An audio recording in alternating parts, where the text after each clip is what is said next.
A can do a piece of work in 24 days and B can do it in 80 days. B works alone for 2 days and A works alone the third day. This process continues till the work is completed. In how many days will the work be completed? ఏ అనే person ఒక work complete చేయడానికి 24 days time పడితే B అనే person అదే work complete చేయడానికి 80 days time పెట్టినప్పుడు total work efficiency ఏమవుతుంది? 24 80 యొక్క ఎల్సిఎం విల్ బి ద 240.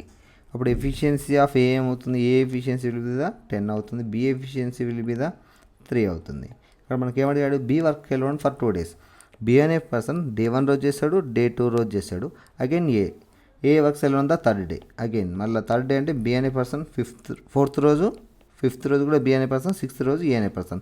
ఈ విధంగా ఆల్టర్నేట్ డేస్, ఫస్ట్ 2 days ఏమో బి చేస్తాడు, తర్వాత థర్డ్ రోజు ఏమో ఏ చేస్తాడు, తర్వాత మళ్ళీ 2 days బి చేస్తాడు, తర్వాత ఏ చేస్తాడు. ఈ విధంగా వర్క్ చేసినప్పుడు this process continues till the work అంటే 240 యూనిట్స్ ఆఫ్ వర్క్ కంప్లీట్ కావడానికి ఎన్ని రోజులు టైం పడుతుంది? బి ఎఫిషియన్సీ ఎంత? 3.